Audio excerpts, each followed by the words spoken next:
දරුවනේ අපි සම්බන්ධ වෙන්නේ බූලියානු නීතිවල පස්වෙනි නීතියත් එක්ක.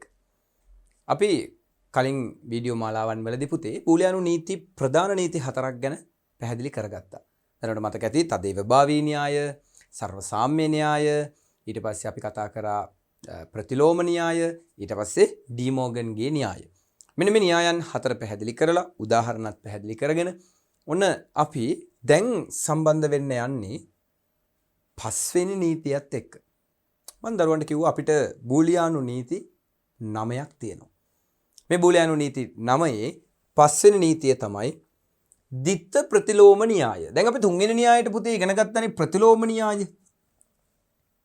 මේ කතා කරන්නේ දිත්ත ප්‍රතිලෝම න්‍යාය. දැන් මම කලිනුත් පුතාලට ඩීමෝගන් න්‍යාය උගන්වනකොට පැහැදිලි කරා එතනදී දිත්ත ප්‍රතිලෝම න්‍යාය අවශ්‍ය වෙච්ච ස්ථානය. දැන් මේ දිත්ත ප්‍රතිලෝම න්‍යාය ඩබල් කම්ප්ලිමන්ට් ලෝ. මේක මේ වෙනකොටත් දරුවෝ කරා. දරුවන්ට මතක ඇති. දිත්ත ප්‍රතිලෝම න්‍යාය කියලා කියන්නේ පුතේ මේක තනි න්‍යායක්. A කියන කෙනා සමාන වෙනවා A ඩබල් බා. ඒ ඩබල් බා එක ඩබල් කම්ප්ලිමන්ට්. ඒ කියන්නේ පුතේ ඉරි දෙකක්. මේක මේ විදිහට තිබුණට මෙහෙම දැන් මේ වගේ එකක් වුණත් AB කියලා આવුත් ඉරි දෙකක්. ඒත් පුතේ සමානයි AB. ඇයි මම මෙහෙම එක කියන්නේ? දැන් අපි මේකට පරිපතයක් ඇන්දොත් දැන් A කියලා ඉන්නවනේ. ඔක නොද්ද්වාරයකින් එළියට ගියාමනේ A බා එන්නේ. ඉතින් මේක නැවත නොද්ද්වාරයකින් ඇතුල් වුණොත් නැවත එළියට එන්නේ A ඩබල් බා. ඉතින් මේකට අපි සත්‍යතාව වගුවක් ඇදලා බැලුවොත් පුතේ ඔන්න බලන්නකෝ. A බා A ඩබල් බා. බලන්න පුතේ බිඳුවයි 1 කියන කෙනා බිඳුව අනිත් පැත්ත හැරෙනවා 1 වෙනවා. 1 අනිත් පැත්ත හැරෙනවා බිඳුව වෙනවා. ආයේ 1 අනිත් පැත්ත හැරෙනවා පුතේ බිඳුව වෙනවා 1 වෙනවා. එහෙමනම් සත්‍යතාව වගුවක් ඇන්දහම අපිට අවබෝධ වෙනව නේද මේ දිත්ත ප්‍රතිලෝම න්‍යායේදී එම පිළිතුරම නැවත ලැබෙනවා කියලා. ඉතින් අපි මේක ගාන හදනකොට අපිට ලේසි විදිහ අපි මොකද කරන්නේ? ඉර ටිකක් කපලා දානවා. බායකට බාය එකක් කපලා දැම්මම පස්සේ ඒ අදාළ පිළිතුර අපිට ලැබෙනවා. අහනම් මේ විදිහට තමයි එහෙනම් අපි ওই දිත්ත ප්‍රතිලෝම න්‍යාය යොදාගෙන අර ඩීමෝගන් න්‍යායෙන් පසුව අපිට ලැබෙන මේ විදිහට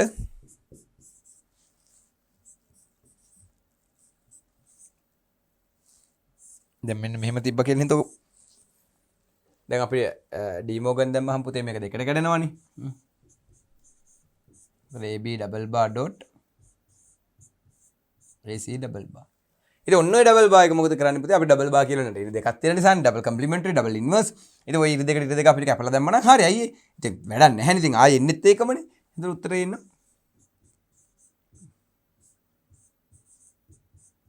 ඔය විදිහට.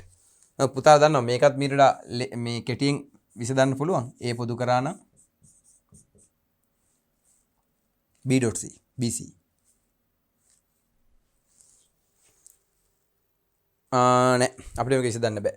තව කෙටි කරන්න බෑ. මොකද දන්න නැහැනේ. මෙතනින් ඉවර කරන්න පුළුවන්. හරි මෙතනින් ඉවර කරන්න පුළුවන්. මෙතන ධන ලකුණක් තිබ්බනම් පොදු පදයක් ගන්න තිබ්බ අපිට.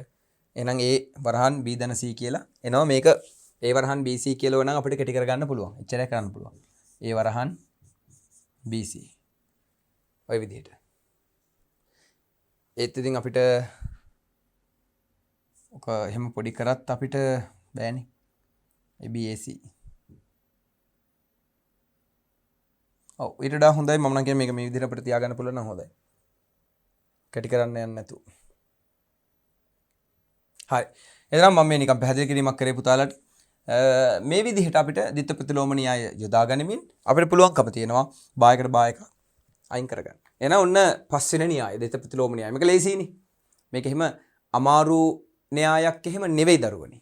අමාරු න්‍යායක් එහෙම නෙවෙයි. ඉතින් මොකද ඉරි දෙකක් තියෙන්නේ මේක අපිට විසඳ ගන්න ඉතාමත්ම පහසුයි. රයිට්. එහෙනම් අපි දැන් මේ කරන්න යන්නේ 6 වෙනි නීතිය. කමියුටේටිව් ලෝ. මොකද මේකට කියන්නේ න්‍යායාදේශ න්‍යාය. න්‍යායාදේශ න්‍යාය. න්‍යායාදේශ න්‍යායෙත් අපිට උපනීති දෙකක් දකින්න පුළුවන්. න්‍යායාදේශ න්‍යායේදී උපනීති දෙකක් දකින්න පුළුවන්. මේ උපනීති දෙක මෙන්න මෙහෙමයි. දැන් a.b කියලා පද දෙකක් තිබුණොත් පුතේ න්‍යාදේශ ආදේශ වගේ මේක අපිට මාරු කරන්න පුළුවන් මෙහෙම. ඇත්තටම මොක b.a තියෙන්නේ b.a තිබ්බොත් ab කරගන්නවා කියලා කියන්නේ. නමුත් අපි කමන්නේ පදයන් මාරු කරගන්න පුළුවන්. දැන් සමහර පද අපිට එනවා මෙහෙම b c a ඉතින් අපිට ඕක පුළුවන් පුතේ නේද? a b c විදිහට මාරු කරගන්න. එහෙම කමන්නේ එහෙම පද මාරුණා කියලා උත්තරේ වෙනස් වෙන්නේ නැහැ නේ. මේ බලන්නකො නේද පුතේ මේ. දැන් 5 වරක් 6 කීයද? 30යි. 6 වරක් 5 ඒත් 30යි නේ. නේද? එහෙනම් මේ ස්ථාන දෙක මාරුණා කියලා වෙනසක් වෙන්නේ නැහැ. ඒ වගේම තමයි මෙතන. a ධන b සමානයි b ධන a. පැහැදිලිද? එහෙම වෙනසක් සිද්ධ වෙන්නේ නැහැ. හරිද? ඔන්න එහෙනම් මේ විදිහට දැන් ඔක උදාහරණයක් විදිහට මෙහෙම නෙමෙයි. ඔබට ඇන්ඩ් එකක් තියෙනවා. මෙයා AB. එළියට එන්නේ A.B. ඕක මෙහෙම වෙනවා. මෙතනට B එනවා. මෙතනට A එනවා. ඒත් එළියට එන්නේ අපි හරියටම ලිව්වොත් B.A. ඉතින් ඔය දෙකම එකයි නේද? කොහොම ආවත් අරහිම ආවත් මෙහෙම ආවත් කොහොම ආවත් ඔය එකයි. එහෙනම් න්‍යාදේශ න්‍යායදී පදයන් මාරු වූ ආය කියලා ගැටලුවක් නේද? අපිට පද මාරු කරගෙන යන්න පුළුවන්. මම අපි ටිකක් වෙයි ලොකු ගණන් හදනකොට කියා දෙන්නම්. දැන් AB ධන මේ BC ධන AB කියලා තිබ්බ කියන්නකෝ. ඉතින් ඔයගේ වෙලාවකදී පුතේ අපිට දැන් මේ AB මේ AB ගාවට ගේන්න ඕනේ නම් මේ මාරු කරනවා. AB ධන BC. අර ඒතර එක වගේ පද දෙකක් ළඟ තිබ්බහම අපිට කියන්න පුළුවන් ආයේ දෙකම එකතු නම් AB ධන BC කියලා. හරි අන්තිමට ඔගේ B පොදු කරා නම් A ධන C කියලා උත්තරේ එනවා. නේද? B පොදු කරලා A ධන C කියලා උත්තරේ ගන්න පුළුවන්. ඉතින් අන්න ඒ විදිහට මේ පද ස්ථාන මාරු කර ගනිමින් මේ දේවල් ගලපගෙන අපිට ඕන විදිහකට මේවා විසඳ ගන්න පුළුවන්. හරි. එහෙනම් ඔන්න මේ ගාන අපි න්‍යාදේශ න්‍යායයේ තියෙන පදයන් එක්ක ඊගාව නීතිත්වය දාගෙන මේ සුළු කරා. එහෙනම් හරි දරුවන්ට පැහැදිලිද දැන් න්‍යාදේශ න්‍යාය? න්‍යාදේශ න්‍යායෙන් සිද්ධ වෙන්නේ මොකක්ද කියලා ඔන්න අවබෝධයක් ලැබුණා. දැන් අපි යමු 7 වෙනි න්‍යාය. සංඝටක න්‍යාය. associative law. ඔන්න සංඝටක න්‍යායෙදිත් ඔන්න පුතේ මම ප්‍රධාන නීති දෙකක් මේ විදිහට කතා කරනවා. දැන් අපි ඔන්න අනුනීති කතා කරා 12යි 13යි 14යි 15ක්. අනුනීති 15ක් අපි කතා කරලා තියෙනවා. ප්‍රධාන නීති 6ක් කතා කළා අවසන්. අනුනීති 15ක් කතා කරා දැන් 17 18 වගේම 7 වෙනි ප්‍රධාන නීතිය. මේකෙදි කියන්නේ A.B මෙහෙද මේ A.B C නේ. ඒකෙදි C එළියේ තියෙන්නේ. එතකොට මෙතනදී A එළියේ. එහෙම කමන්නේ නැල්ලු. ඒ කියන්නේ උදාහරණයක් විදිහට මෙහෙම මේ මොන බලන්න. දැන් AB කියලා මෙන්න මේ විදිහට ඇන්ඩ් එකක් අදිනවා. මෙතනින් තව ඇන්ඩ් එකක් අදිනවා. හරිද? මේකට තමයි C දෙන්නේ. එතකොට මෙතනින් AB එන්නේ. මෙතනින් එළියට එනවා AB C. හරිනේ. ඕකම මෙහෙමත් පුළුවන්ලු. මෙතනින් BC දෙනවා.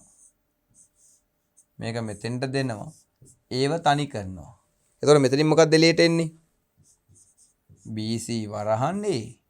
ඉතින් මේ දෙකම එකයි ලෝ. ඉතින් දෙකම එකක් වෙන්න එපේ. නේද? මේ දෙකම එකක් වෙන්න ඕනේනේ. මොකද මේ දෙකේ මේ A මෙහෙම ගියත් C මෙහෙම ගියත් මෙතනදී ආන්සර් එක වෙනස් වෙන්නේ නැහැ.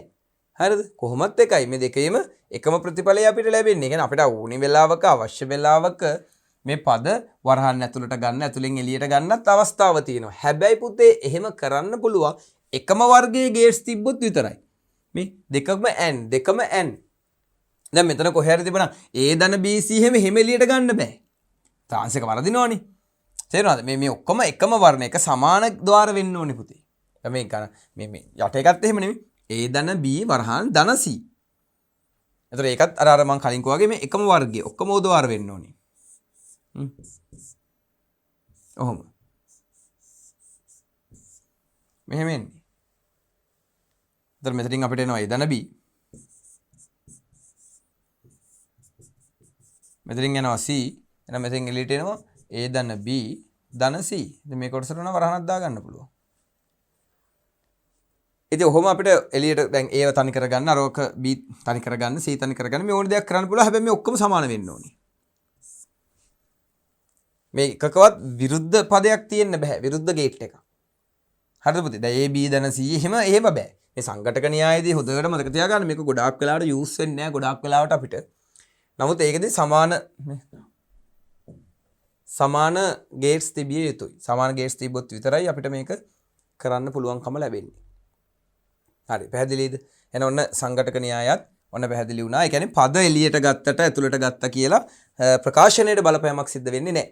රයිට් අපිට ඒක එහෙම කරන්න ඕනි වෙන්නේ පුතේ. දැන් අර එළියෙන් මොකක් හරි පදයක් තිබ්බොත් ඒකත් එක්ක මේක අපිට විසඳ ගන්න. දැන් මෙතන C එළියට ගත්තොත් එහෙම අපිට පුළුවන් මේ C තවත් කෙනෙක් එක්ක අපිට එකතු කරගන්න. A එළියට ගත්තොත් සමහරට ඒත් එක්ක අපිට තවත් පදයක් එකට එකතු කරලා ගුණ කරලා ලෝ එකක් හදා ගන්න පුළුවන්. ඒ ලෝ එක හදා ගැනීම තමයි මෙතනදී මේ සිද්ධ කරන්නේ. 8 වෙනි එක විභේදන න්‍යාය. විභේදනය. ඒ කියන්නේ දැන් මේ විදිහට අර විරුද්ධ පද මං කිව්වේ පුතේ. දැන් සංඝටකයේදී සමාන ඒවා ධන විතරයි. ඩොට් නම් ඩොට් විතරයි. මේකෙදි එහෙම නැහැ. මේකෙදි මොකද වෙන්නේ? දැන් අපිට මේ විදිහට වරහන් සහිතව තිබ්බොත් මේ වගේ ගාණක් අපිට හදා ගන්න නම් අපි මුලින්ම වරහන් ඉවත් කිරීමක් කරන්න ඕනේ. මුලින්ම වරහන් වලට යන්නේ. වරහන් ඉවත් කරන්නේ කොහොමද? A B ගෙන් ගුණ කරනවා. මේ A C ගෙන් ගුණ කරනවා. ඒතර අපිට උත්තරේ එනවා එළියට වරහන් අයින් වෙලා AB ධන AC. දැන් ඕකම මතක තියාගන්න ගාණක් ඉවර කරද්දි. ඇයි ගාණක් ඉවර කරනකොටත් එන්නේ මේ විදිහටනේ. දැන් මේක ඒකාණු නීතියයි තියෙන්නේ. මම මේ දෙකට කල්ලා දෙකම දාලා තියෙන්නේ. මොකද පුතේ අපිට දැන් ගාණක් ඉවර කරද්දි මෙහෙම આવොත් AB ධන AC කියලා මම කලිනුත් කියා දුන්නේ. එතකොට අපි මොකද කරන්නේ? ඒව පොදු කරනවා B ධන C කියලා ගන්නවා. පැහැදිලිද? දැන් ඕක අපිට පුළුවන් මේ වගේ අවස්ථාවවලදී මේ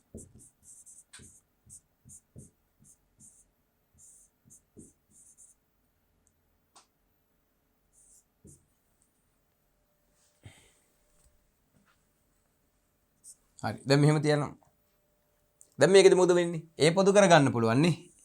A පොදු වෙනවා BC බා ධන B බා C බා කියලා එනවා. මේ විදිහට. දැන් මේක ඇතුලේ අපිට ඊගාවට මොකද කරන්න පුළුවන්? මේකෙදි පුතේ මේක වැරදි. මේක වැරදි.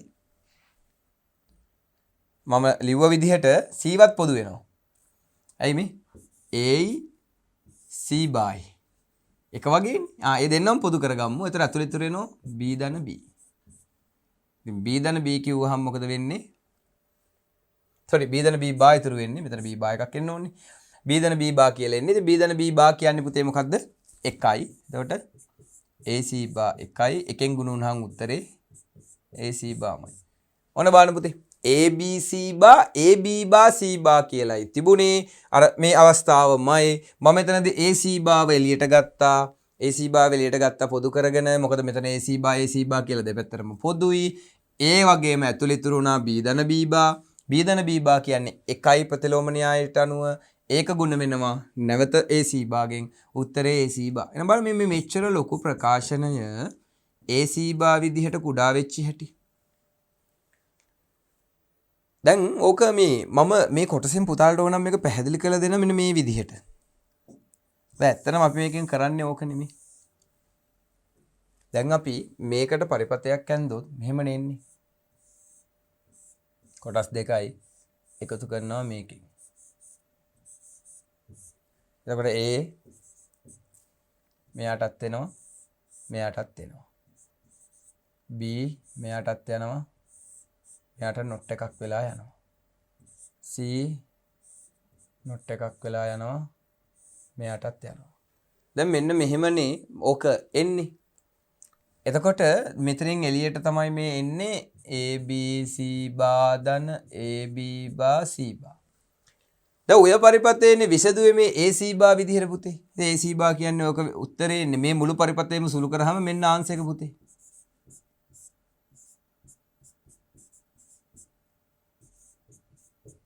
මේ බලන්න. මේ පරිපතයමයි මේ කුඩා වුනේ. පැහැදිලිද? ඉතින් මේ දෙකට අපි සත්‍යතා වගු දෙකක් ගැහුවොත් එහෙම මේ දෙකේ ආන්සර් එකත් එකයි. සත්‍යතා වගු දෙකක් හදන්න වෙනවා. right? ABC වත් ඕනි. ඒ භාව නම් මෙතනට අවශ්‍ය නැහැ අපිට. නමුත් අපිට B භාව අවශ්‍ය වෙනවා. C භාව අවශ්‍ය වෙනවා. මේ කොටස ඕනි වෙනවා. AB C බා AB බා C බා F එක. ඔය F එක තමයි මේකට සමාන කරගන්නේ. ඉතින් ඔන්න බලන්න. දැන් මම මේ නිකන් පැහැදිලි කිරීමක් මේ කරේ පුතාලට දැන් අර අපි ඉගෙන ගන්න කොටසින් මොකද්ද මේ සිද්ධ වෙන්නේ කියලා අවබෝධ කරලා දෙන්න. මේකෙදි අපිට දැන් 8ක් ලියන්න වෙනවනේ. 8ක් ලියන්න ඉඩ ගමු මෙතනින්.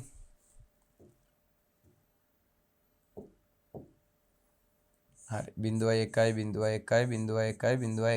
8ක් ගියේ ABC නේ. ABC කියන්නේ 3ක් 3ක් කියන්නේ 2 නේද? තුන්වෙනි බලය. 2 තුන්වෙනි බලය 8යි. නම් මෙතනින් එනවා 0.11 0.11 මෙතෙන් එනවා 0.4යි 1.4 B අනිත් පැත්ත හරවමු 1.1 0.11 0.0 C අනිත් පැත්ත හරවමු 1.1 මම F එක පෙන්නන්නම්. දැන් පුතේ A B ගෙන් වැඩි කරලා C භාගයෙන් ගුණ කරන්නලු. 0.0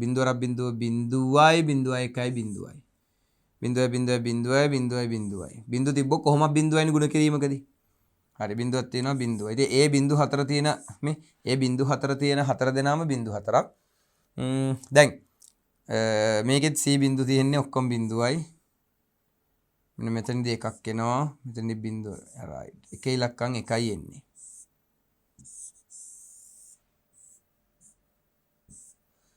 ආයි A බින්දු 4 තියෙන ඔක්කොම බින්දු ගුණ කිරීමන්නේ. හරි. ඊට පස්සේ B බා අන්තිම දෙක බින්දු දෙකක් දාන්න වෙනවා. ඒකෙත් තුන්වෙනි එකේ 1 ඒත් නෑනේ. ඒක එක එන්නේ මෙන්න මෙතෙන්ට විතරයි. හරි. ඔයාලා ගුණ කරලා බලන්න ඈ. ඊට සංතියුරු මේ දෙක එකතු කරනවා. 0.1 1 2 3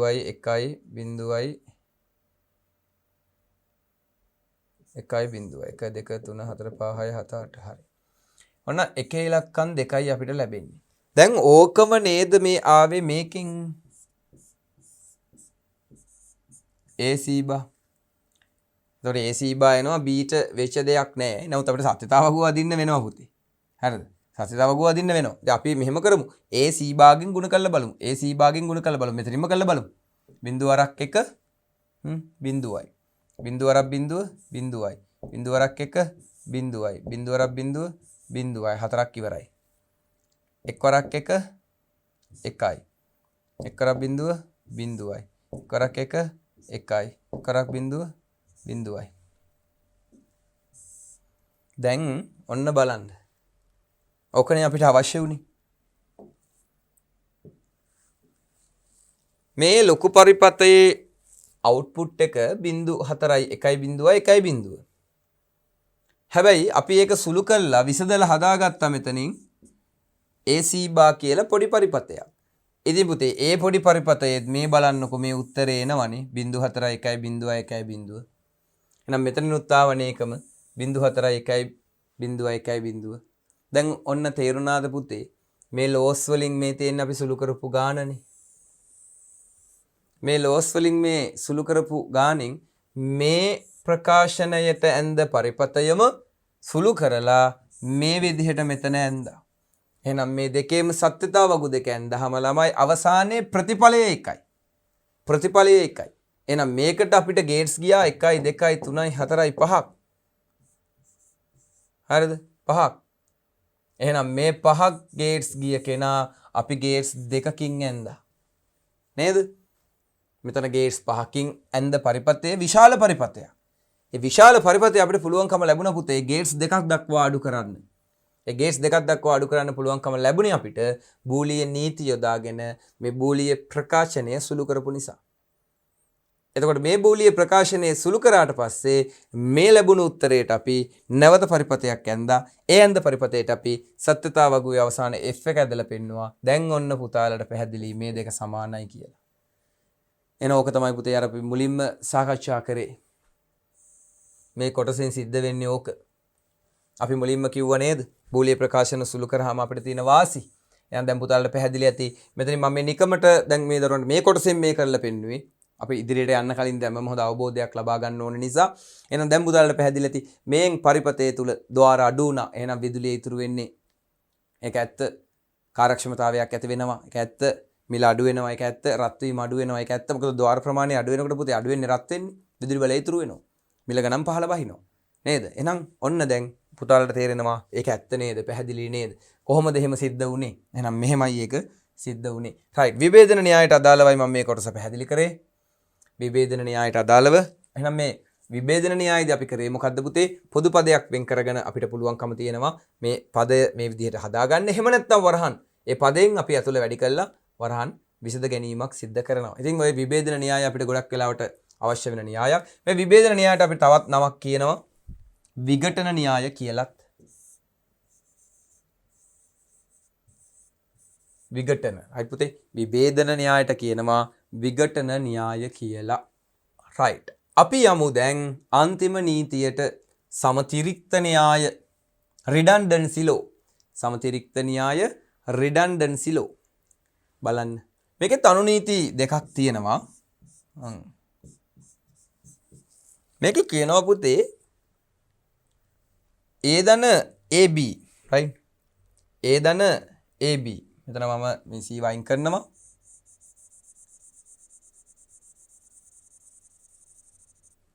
හරි දරුවනේ. A ධන AB සමානයිලු Aට. A ධන A බා B සමානයිලු A ධන Bට. දැන් ඔන්න ඕක ටිකක් හරි අමුතුම දෙයක් නේ. මේ ලොකු කොටසක් A ධන AB කියන කෙනා. ඒක සමානයිලු Aට. බලමු. A ධන AB සමානයිලු Aට. හරි බලමු අපි. අපි සත්‍යතා වගුවක් හදමුකෝ A AB ඒ වගේම AB එකට ඒ වගේම මෙතනින් A ධන AB. හරි. මේ සත්‍යතා වගුවේ අපි B වලියමු 0.1 0.1 0.2 1.1. දැන් AB මේක වැඩි කරමු. 0.0 0.0යි 0.1 0.1 1.0 1 1. දැන් ඔන්න වගුවක් එනවා.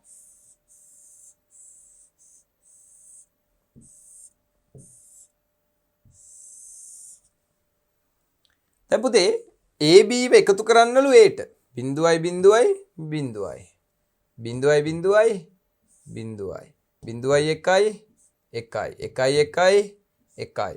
ඉතින් දැන් බලන්නකෝ මේ හැම දෙයක්ම ඔප්පු වෙන විදිහ නේද? මෙන්න තියෙනවා A.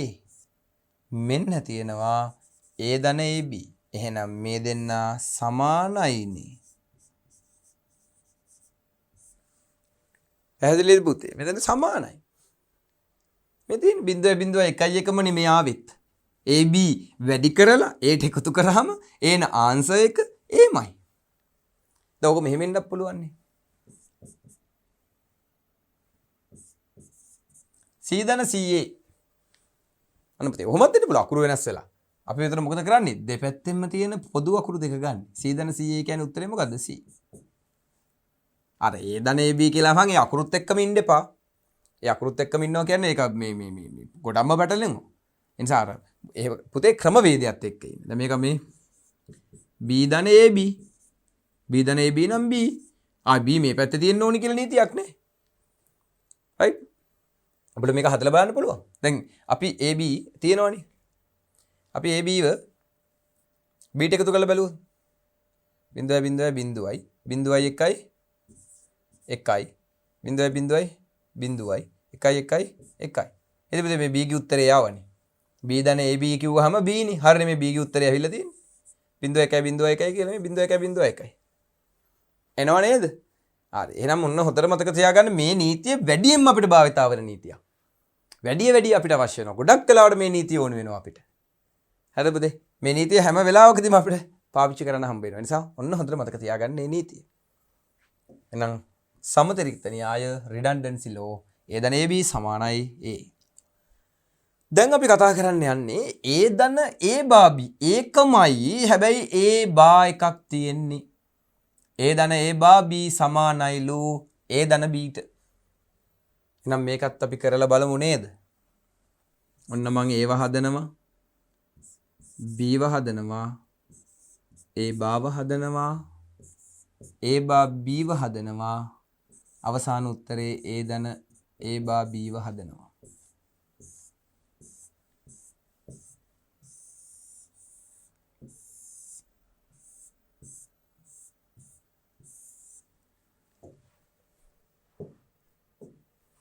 අපි හැම ලෝ එකක්ම මේ විදිහට සත්‍යතාව වගුවකින් පරීක්ෂා කරාම ඒ ලෝ එක හොඳට අවබෝධ වෙනවා.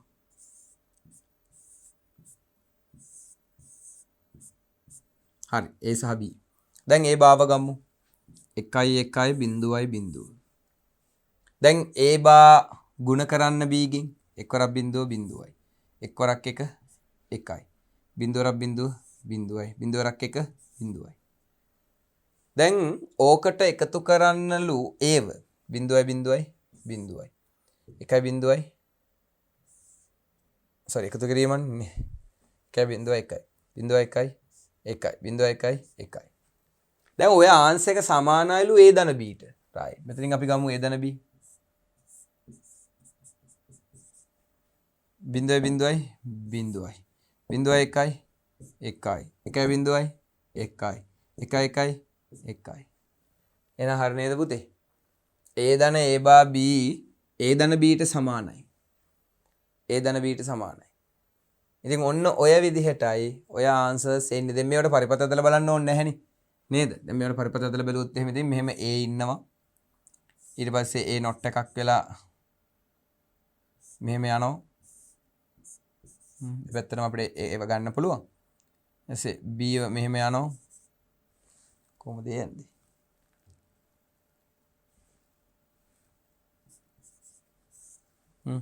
මේ දෙන්න AND ගේට් එකක් තුලටයි යන්නේ. මෙතනින් ඒ වෙනම එළියට යනවා. ඒ දෙන්නගෙන් එන ආන්සර් එකට O ගේට් එකක් මේ විදිහට එනවා. දැන් මේ ආවේ මෙතනින් ඇතුලට යනවනේ. A බා B මෙතෙන් එළියට එනවා A ධන A බා B. ඕක සමානයිලු නේද? ඕක සමානයිලු A ධන B ට. ඒ කියන්නේ මේකට.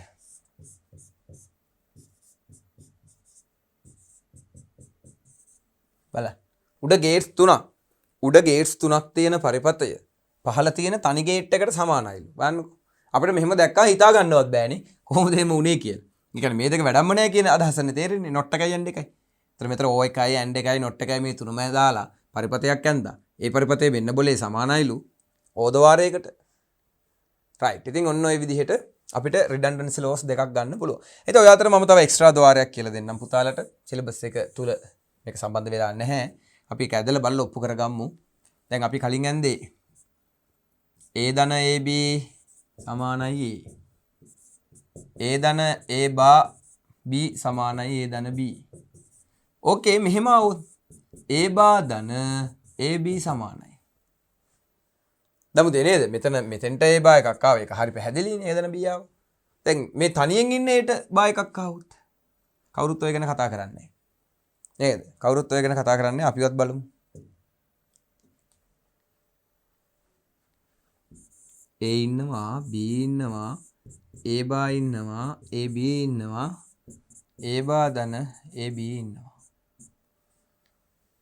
ඔන්න බලන්න.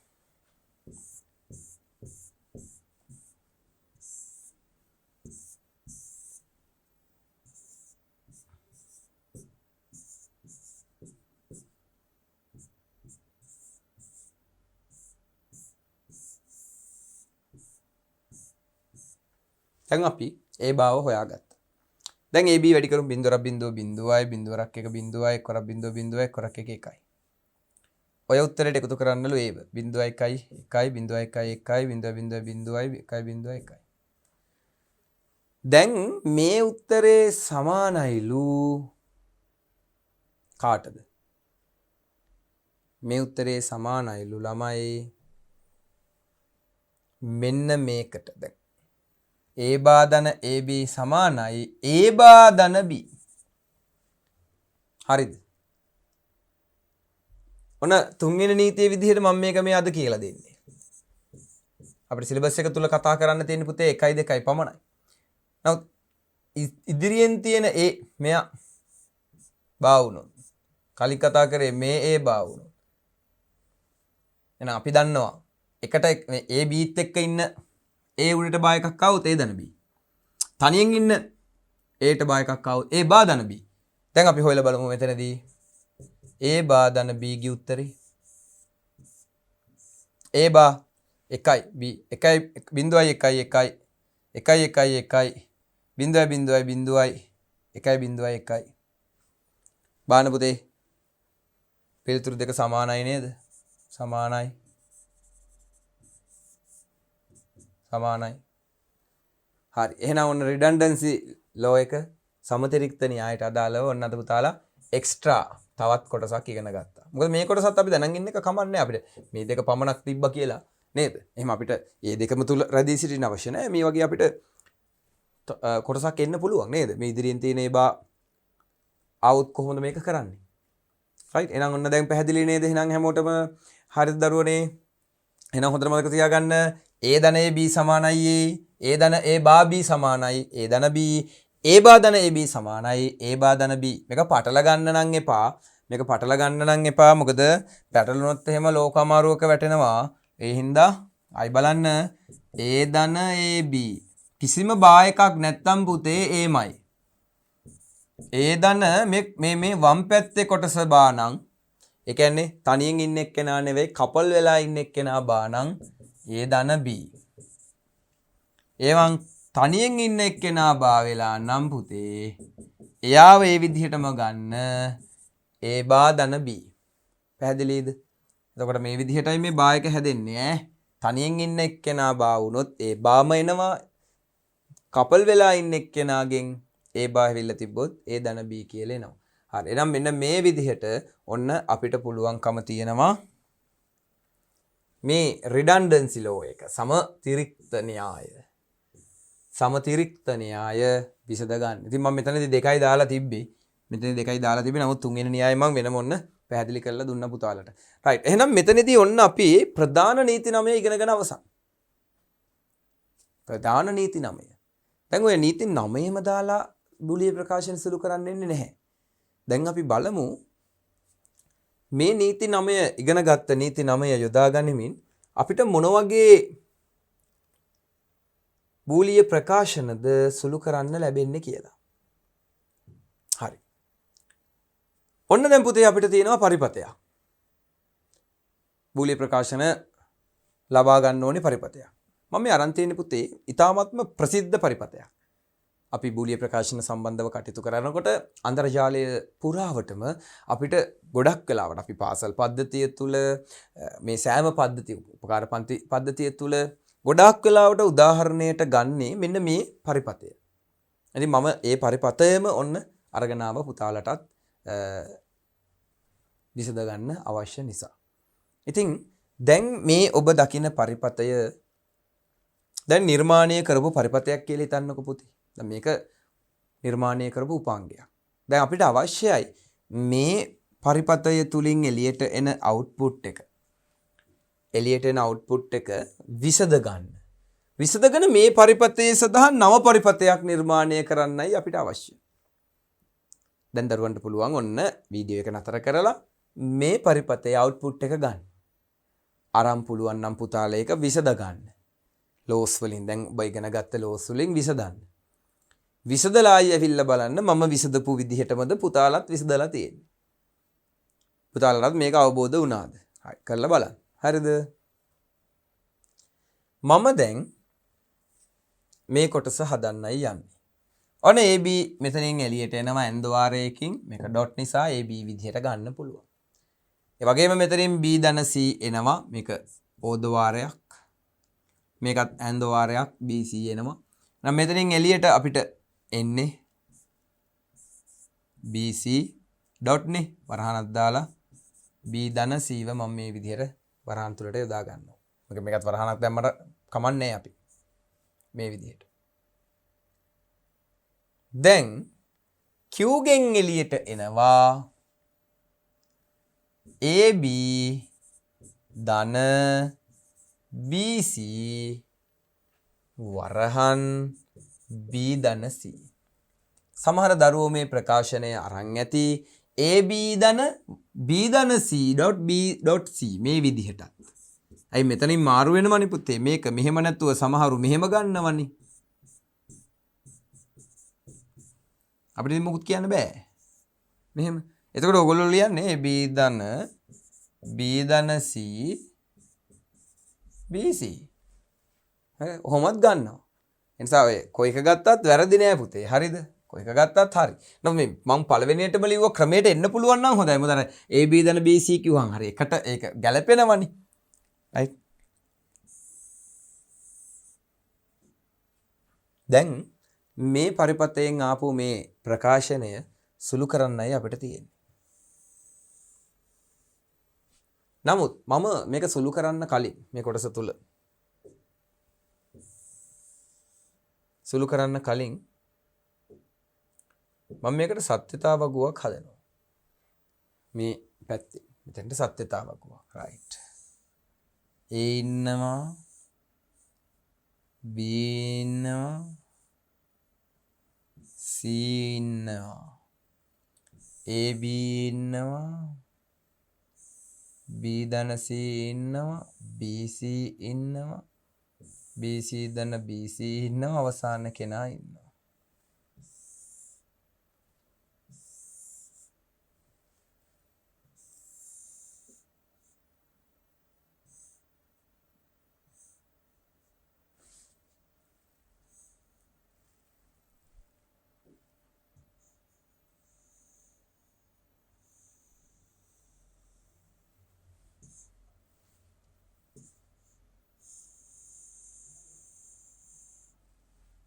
හරි.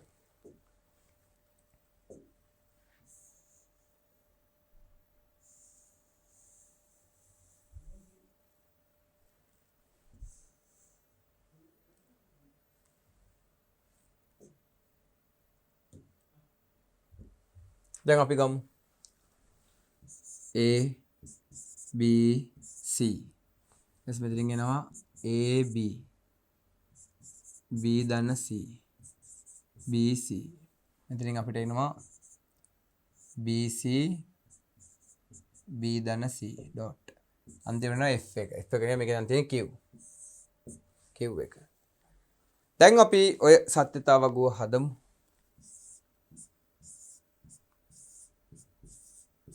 බිංදුව 1 බිංදුව 1 බිංදුව 1 බිංදුව 1 බිංදු 2 1 1 බිංදු 2 1 1 බිංදු 4යි 1 4. පැහැදිලිද? මොන පුතාලා හැමෝටම සත්‍යතාව ගුවක් හදා ගන්න පුළුවන්. දැන් මේ පරිපතේට සත්‍යතාව ගුව හදන්නේ ඒ Q එකම මේක සුළු කරාමත් එනවද කියලා බලා ගන්න. හරිද පුතේ? නැත්නම් ඒතර අපි ඉගෙන ගත්ත මේ කොටස හොඳට අවබෝධ වුණා කියලා අපිට විශ්වාසයිනේ. දැන් ගමු AB ගෙන් වැඩි කරමු. බිංදුවරක් බිංදුව බිංදුවයි. බිංදුවරක් බිංදුව බිංදුවයි. බිංදුවරක් එක බිංදුවයි. බිංදුවරක් එක බිංදුවයි. එක්වරක් බිංදුව බිංදුවයි. එක්වරක් බිංදුව බිංදුවයි. එක්වරක් එක එකයි. එක්වරක් එක එකයි. බිංදු තියෙන ඒවා ඔක්කොම බිංදුවයිනේ වැඩි කරනකොට. දැන් B ධන C. B සහ ධන C. කියන්නේ B එකතු කරමු C එක. බිංදුවයි බිංදුවයි බිංදුවයි. බිංදුවරක් එක එකයි. sorry. බිංදුව 1 1 1 බිංදුව 1 1 1 1 බිංදුව බිංදුව බිංදුවයි. බිංදුව 1 1 මේ ඔක්කොම එකයි. 1 1 1 1 බිංදුව 1යි. දැන් BC ගෙන් වැඩි කරමු. බිංදුවරක් බිංදුව බිංදුවයි. බිංදුවරක් එක බිංදුවයි. එක්වරක් බිංදුව බිංදුවයි. එක්වරක් එක එකයි. බිංදුවරක් බිංදුව බිංදුවයි. බිංදුවරක් එක බිංදුවයි. එක්වරක් බිංදුව බිංදුවයි. එක්වරක් එක එකයි. දැන් අන්නේ උත්තරේ BC උත්තරේ B ධන C ගේ උත්තරෙන් ගුණ වෙනවා මේ දෙන්න. බිංදුවරක් බිංදුව බිංදුවයි. එක්වරක් බිංදුව බිංදුවයි. එක්වරක් බිංදුව බිංදුවයි. එක්වරක් එක එකයි. බිංදුවරක් බිංදුව බිංදුවයි. එක්වරක් බිංදුව බිංදුවයි. එක්වරක් බිංදුව බිංදුවයි. එක්වරක් එක එකයි. දැන් අන්න ඒ උත්තරය මෙන්න මේ කොටස එකතු වෙනවා ABත් එක්ක. බිංදුවයි බිංදුවයි. right බිංදුවයි බිංදුවයි බිංදුවයි බිංදුවයි බිංදුවයි බිංදුවයි බිංදුවයි බිංදුවයි බිංදුවයි එකයි බිංදුවයි එකතු වීමන්නේ නේද? එකයි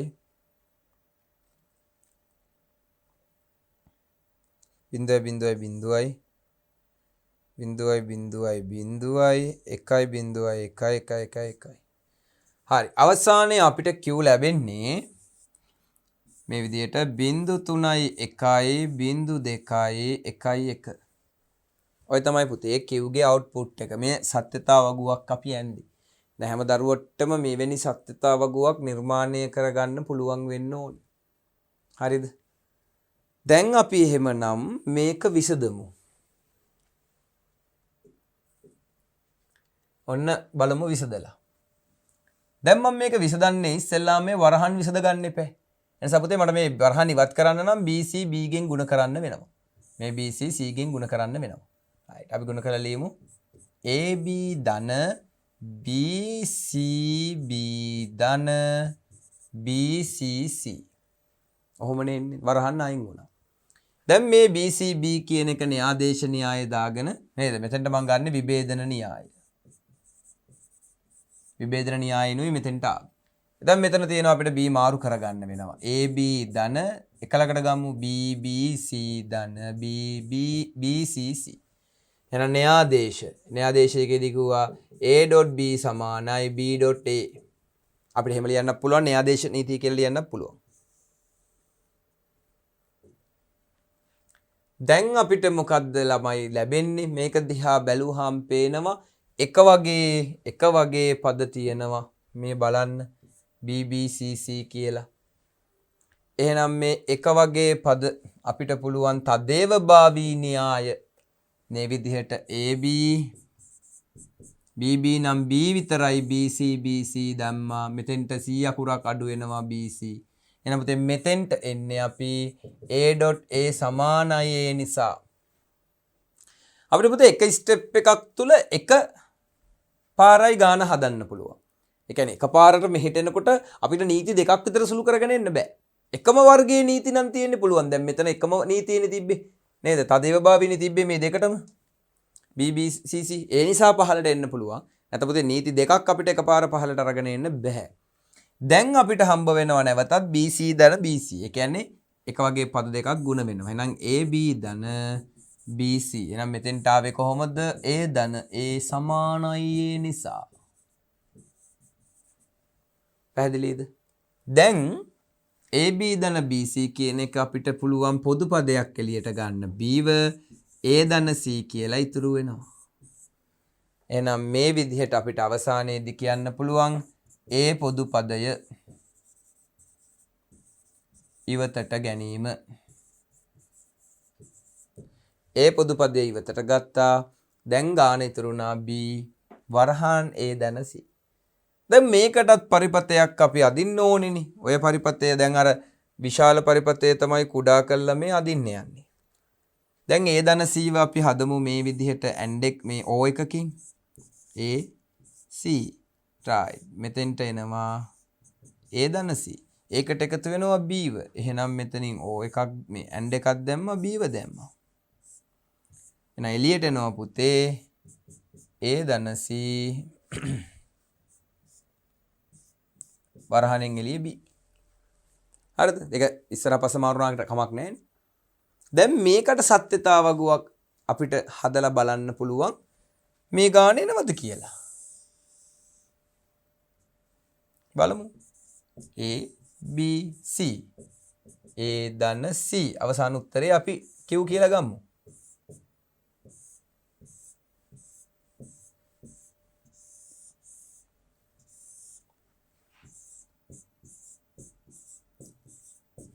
අර මේකේ not අනම මොකුත් නැති නිසා ලේසි.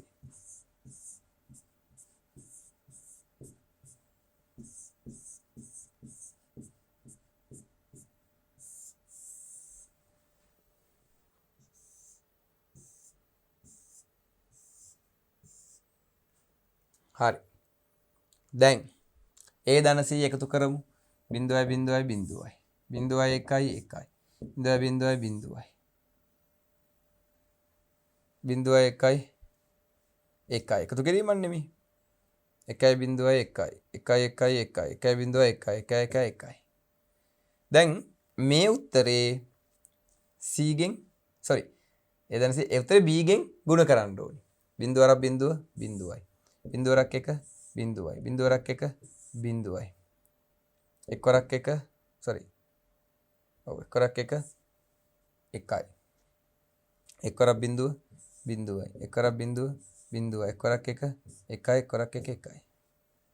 එහෙනම් බලන්න පුතේ දැන් මේ පොඩි පරිපතයේ අවුට්පුට් එක මේ පොඩි පරිපතයේ අවුට්පුට් එක 0.3යි 1යි 0.2යි 1යි 1 නේද? මේ ලැබුණේ. එහෙනම් මෙතනටත් ඕක ලැබිලා නේද? 0.3යි 1යි 0.2යි 1යි 1 0.3යි 1යි 0.2යි 1යි 1. එහෙනම් දැන් අපිට දැන් තේරුම් ගන්න පුළුවන් නේද? මෙන්න මේ විශාල පරිපතය ගේට්ස් 1යි 2යි 3යි 4යි 5කින් අපි ගත්ත ලෝස් වලින් සුළු කරලා අවසානයේ මේ විදිහට ගේට්ස් දෙකකින් නිර්මාණය කරගන්න පුළුවන් වුණා. එහෙනම් මේ විශාල පරිපතයේ සත්‍යතාවගුවත් අපි අවසානයේ නිර්මාණය කරපු කුඩා පරිපතයේ සත්‍යතාවගුවත් අවසානයේදී සමාන වුණා. මේ විදිහට අවසානයේදී මේ දෙකේම ප්‍රතිඵලය සමාන වුණා. එහෙනම් මේ සමානතාවයේ තුල අපිට පුතේ නේද කියන්න පුළුවන් දෙකෙන්ම වෙන්නේ එකම නම් ප්‍රතිඵලය දෙකේම සමාන නම් ඇයි අපි මෙවැනි පරිපතයක් නිර්මාණය කරගෙන විශාල විදුලි ප්‍රමාණයක් වැය කරලා මුදල් ප්‍රමාණයක් වැය කරලා විශාල උපාංගයක් නිර්මාණය කරගෙන ඉන්නේ? අපිට පුළුවන් බූලියානු නීති යොදාගෙන මේ පරිපතයේ ප්‍රතිදානය සුළු කරලා එම ප්‍රතිදානයම ලැබෙන කුඩා පරිපතයක් නිර්මාණය කරන්න. එසේනම් මේ කුඩා පරිපතය නිර්මාණය කිරීම නිසා අපේ විදුලිය ඉතුරු වුණා, රත් වීම අඩු වුණා, පිරිවැය අඩු වුණා, උපාංගය කුඩා වුණා. මෙවැනි විශාල වාසි ටිකක් අපිට මේ හරහා ලැබුණා. එහෙනම් ඔන්න මේ තමයි පුතේ අපි ලෝස් සියල්ලම අවසන් කරාට පසු ඔන්න හදපු පළමු ප්‍රසිද්ධ ගාන. මම ප්‍රසිද්ධ ගාන කියලා කිව්වේ ඒකයි. මොකද මේක අන්තර්ජාලයේ පුරාවටම උදාහරණ වලට පැහැදිලි කිරීම සඳහා භාවිතා කරන පරිපතයක් තමයි මේ දරුවන්ට දුන්නේ. ඉතින් දරුවන්ට පුළුවන් මේ මම මේ ගාන විසඳපු ආකාරයටම සත්‍යතාවගු දෙකක් පුතාලා සම්බන්ධ කරගෙන මේ විදිහට ලෝස් ටිකත් මේ විදිහට ලියාගෙන මේ ගාන ලියාගෙන පැහැදිලි අවබෝධයක් ලබා ගන්න. එහෙනම් මම ආයි පාරක් පැහැදිලි කරනවා. දැන් මෙතනදී අපි වරහන් ඉවත් කිරීම නිසා BCB ගෙන් වැඩි කරලා මේ විදිහට ගත්තා BCB කියලා පසුව න්‍යායාදේශ න්‍යාය යොදාගෙන නේද? න්‍යායාදේශ න්‍යායදී අපිට A.B සමානයි B.A කියලා අපි දන්න නිසා අපිට පුළුවන්කම ලැබුණා මේ BCB ව මාරු කරගෙන එන්න. ඊට පස්සේ අපිට මොකද උනේ? එක වගේ පද ලැබුණා. අපි එක වගේ පද අයින් කරගෙන මෙතෙන්ට පහළට ආවා. B මෙතනින් C. ඊට පස්සේ මොකද උනේ? BC කියලා දෙන්නෙක් හිටියා. දෙන්නම එක වගේ නිසා අපි මෙතෙන්ට එන්න ඕනි. A ධන A සමානයි A. මේ විදිහට BC පහළට අරගෙන ආවා. B පොදු පදයේ එළියට ගත්තා. ඊට පස්සේ අපිට A ධන C කියලා අංශක ආවා. අපි ඒකට පරිපතයක් ඇඳා. ඇඳ පරිපතයට සත්‍යතාවගෝ ගැහුවා. මේ විදිහට පිළිතුරු දෙක සමාන වුණා. හරි. එහෙනම් ඔන්න මම හිතනවා මේ කරපු ගාන දරුවන්ට පැහැදිලි වෙන්න ඇති කියලා. ඉතින් මෙතනින් පස්සේ අපිට තවත් ගණන් කිහිපයකට යන්න පුළුවන්. මොකද පුතේ දැන් මේ ඉගෙනගත්ත ලෝස් වලින් අපි පුළුවන් තරම් ගණන් හදන්න ඕනේ. එහෙම ගණන් හදන්න තමයි අපිට මේක හොඳට ප්‍රැක්ටිස් වෙන්නේ. ඉතින් අපි මේ හදන හැම ගානකටම පුතේ මේ විදිහට පරිපත ඇද සත්‍යතාවගුව ගහ යන්න ඕනි නැහැ. දැන් මම මේ පළවෙනි ගාන මේ ඔප්පු කරලා පෙන්නුවේ පුතාලට අපි මේ ලෝස් වලින් සුළු කරන ප්‍රකාශනයේ මේ සත්‍යතාවගු දෙකක් ඇන්දොත් පෙර සහ පසු එකට මේ දෙකටම එකම අවුට්පුට් එක තමයි එන්නේ. දෙකේ කිසි වෙනසක් නැහැ. ඒ නිසා මේ හැම එකටම අපිට මේ පරිපතයක් අදින්නයි සත්‍යතාවගුවක් ගහන්නයි අවශ්‍යතාවයක් නැහැ පුතේ. නිසා අපි දැනගන්න ඕනේ මෙතනදී ලෝස් වලින් මේක විසඳ ගන්න පුළුවන් නම් ඒ ඇති. අපි හරියට ලෝස් වලින් විසඳගෙන මේක එන්න පුළුවන් නම් ඒක තමයි අපි මෙතනදී ඔයාලගෙන් බලාපොරොත්තු වෙන්නේ. හරි. එතකොට මේ වගේ ගණන් ගොඩක් දරුවෝ පුළුවන් තරම් හදන්න බලන්න. හදලා අත්දැකීම් ලබා ගන්න මේ වගේ බූලියානු ප්‍රකාශන පුතේ කොහොමද විසඳන්නේ කියලා. ඉතින් අර හැම වෙලාවකදීම පුතේ මේ වගේ අර අපි හදන සෑම බූලියානු ප්‍රකාශනයක් සඳහාම පරිපතයක් ඒ වගේම සත්‍යතාවගුවක් අපිට අවශ්‍ය වන්නේ නැහැ. කොහොම හරි පුතේ අපිට අවශ්‍ය වන්නේ මේ ප්‍රකාශනීය නීති යොදාගෙන සුළු කිරීම පමණයි. මෙතනදී පුතාලට මම මේ අවබෝධයක් ලබා දුන්නා පමණයි. සත්‍යතාවගු දෙකක් නිර්මාණය කරමින් කොහොමද අවසාන ප්‍රතිඵලය සමාන වෙන්නේ කියන අවබෝධය. මොකද දැන් මෙතනදී අපිට හොඳ අවබෝධයක් ලැබුණානේ පුතේ. මෙවැනි විශාල පරිපතයක්, මෙවැනි කුඩා පරිපතයක් දක්වා නිර්මාණය කරගත්තට පස්සේ, ප්‍රතිනිර්මාණය කරගත්තට පස්සේ මේ දෙක තුලම සිද්ධ වෙන ප්‍රතිදානයන් දෙක සමානයි. එතකොට අපිට දැන් අවබෝධයක් ආවා ඇත්ත නේද? බූලියානු නීති භාවිතා කරමින් අපිට පුළුවන් නේද එහෙනම් විශාල උපකරණ කුඩා උපකරණ දක්වා අරගෙන එන්න කියන එක. ඉතින් ඕක තමයි පුතේ මේ ලෝකෙ සිද්ධ වුනේ. මේ ලෝකෙ සිද්ධ වෙලා මේක තමයි මේ ක්‍රමක්‍රමයෙන් අද වර්තමානය දක්වා පැමිණි. අද බලන්නකො පුතේ අද වර්තමානයේ තියෙන උපාංග කොච්චරනම් කුඩා උපාංගද අද ජංගම උපාංග බෙහි වුණේ මේ නිසා. එතකොට අද උපකරණ ළමයි ඉස්සර වගේ අද බැටරි බලය විශාල මේ විදිහට වැය වෙන්නේ නැහැ. අද බැටරි එක ඉතුරු වෙනවා. විදුලිය අඩුවෙන් භාවිතා වන්නේ. ඉතින් ඔන්න ඔය ක්‍රමවේදය තමයි පුතේ අපි මේ සාකච්ඡා කරගෙන ආවේ. මම හිතනවා ඉතින් පුතාලට මේක පැහැදිලි වෙන්නේ නැති කියලා. ඉතින් මේ නීති 9න් පසුව අපිට තියෙනවා පුතේ සංඛ්‍යා කියන්නේ බූලියන් ප්‍රකාශන සුළු කරන්න. ඉතින් අපි තව ගණන් 3-4ක් ඉදිරියේදී හදමු. ඊගාව කොටසේදී හදලා අපි තව අත්දැකීම් ලබා ගමු කොහොමද මෙවැනි ගණන් හදන්නේ කියලා. මොකද පුතේ නීති ඉගෙන ගත්තට ගණන් හදන්න නැතුව අපිට මේක අවබෝධ කරගන්න බෑ. ඉතින් මේ කොටසින් ඔන්න මම නීති ටික අවසන් කරනවා. ඊගාව කොටසෙන් පුතේ අපි බලාපොරොත්තු වෙනවා තව බූලියානු ප්‍රකාශන කිහිපයක් විසඳ ගන්න. ඉතින් එතකන් මේ ඔබ ඉගෙනගත්ත මේ කොටස් ටික හොඳට අවබෝධ කරගන්න පුතේ නීති 9ම මතක තියාගන්න. ඒ වගේම අනුනීති විශාල ප්‍රමාණයක් තියෙනවා. මේ සියලුම දේවල් මතක තියාගන්න. මතක තියාගෙන අපි ඊගාව වීඩියෝ පාඩම් මාලාවේදී මේ ඉගෙනගත්ත කොටසෙන් අපි උදාහරණ කිහිපයක් කරමු. ඒ උදාහරණ වලින් පසුව අපිට පුළුවන් ඊගාව පාඩම් වලට යන්න පුතේ. එතකම් එහෙමනම් මේ කොටසෙන් අවසන් කරනු ලබනවා මේ නීති 9 පැහැදිලි කිරීම. එහෙනම් පුතේ ඊගාව කොටසෙන් අපි හම්බ වෙලා මේ බූලියන් ප්‍රකාශනයන් වලට අදාළ උදාහරණ සාකච්ඡා කරමු.